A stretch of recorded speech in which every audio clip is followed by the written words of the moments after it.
আমাদের কাছে তো হচ্ছে ভ্যারাইটিস রকমের বালি আছে, ঠিক আছে। দুই তিন বডিতে 2-3 রকমের বালি আসে আর কি মূলত। তো এই বালিতে আমরা কম্পেয়ার করি কীভাবে, ঠিক আছে। যেমন এই একটা বালি, এই যে ছাতক চালা নদীর বালিটা 2.56 হবে, ঠিক আছে। এইটাই এই দিক দিয়ে একরকম পড়ছে, ঠিক আছে।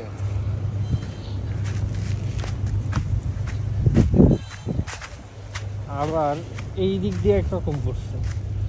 দিক দিয়ে বলতে হচ্ছে আপনার এক বডিতে হয়তো বা 19-20 থাকতেই পারে, এটা থাকতে পারে অথবা থাকে, ঠিক আছে। আমি বালুটা এখানে রাখি। তো এই দিক দিয়েও একটা বালু পড়ছে। তো আমি কম্পেয়ার করে দেখলাম 19 আর 20, ঠিক আছে। দিক দিয়ে একটু যদি নিয়ম ধরা যায়, এইটুকু থেকে একটু যদি নিয়ম ধরা যায়, তো ব্যাপারটা হচ্ছে কি, আমি এখান থেকে একটু নিলাম, ঠিক আছে। আমি দুইটা স্টেক দেখি, এটা তো একটা স্টেক, দুইটা স্টেক কম্পেয়ার করি। আমাদের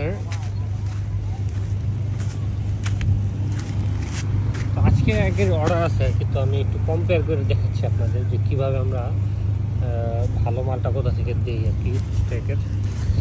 যে এটা হচ্ছে আপনার 2.56 হবে দানাটা।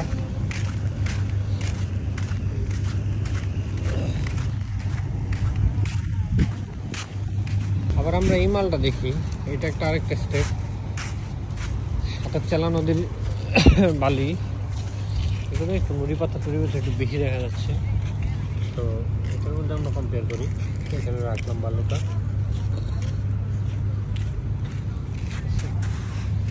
এখান থেকে অ্যাভারেজে একটু নেই।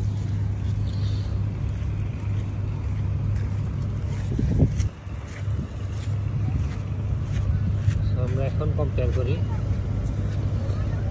দেখেন এখন আপনারা কম্পেয়ার করতে পারেন কিনা। দুইটা অ্যাকচুয়ালি সেম বালুই, সেম সাইজের, ঠিক আছে।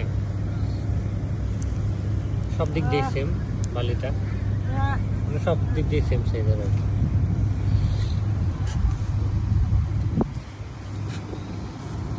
কালারও কিন্তু ব্রাউন। তো আমি যে কোনো দুইটা থেকে একটা দিতেই পারি, ঠিক আছে। আর এইটার সাথে আপনার ফাজিলপুরের একটা মালের কম্পেয়ার করি এখন। এই দেখেন, এটা হচ্ছে ফাজিলপুরের একটা বালি। ফাজিলপুরের বালির থেকে এখন বেটার আসে না। এই যে দেখেন, কম্পেয়ার করলাম, দানা হিসাব করলে সবগুলোর সেম, কালার হিসাব করলে ফাজিলপুরের বাড়িটা একটু হালকা লালচে, বেশি কালচে লাল আর কি।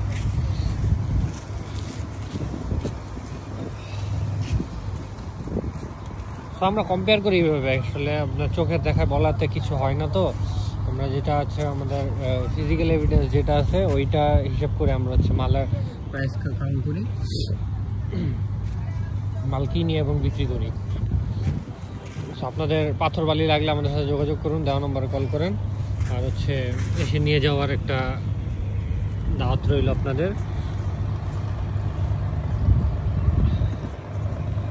এই ভিডিওটা আপলোড হয়ে যাবে ফেসবুকে, ইউটিউবে, আমাদের পেজে। তো সাথে থাকতে দেওয়া নম্বরে কল করেন, কন্ট্যাক্ট রাখেন। ধন্যবাদ, আসসালামু আলাইকুম। বৃষ্টির পর আসলে বেচাকিনি নাই, তো বালুর কন্ডিশন এরকম দেখাচ্ছে, কিন্তু এখন বালুগুলো কিন্তু খুবই দানাদার বালু আর অনেক মোটা বালু।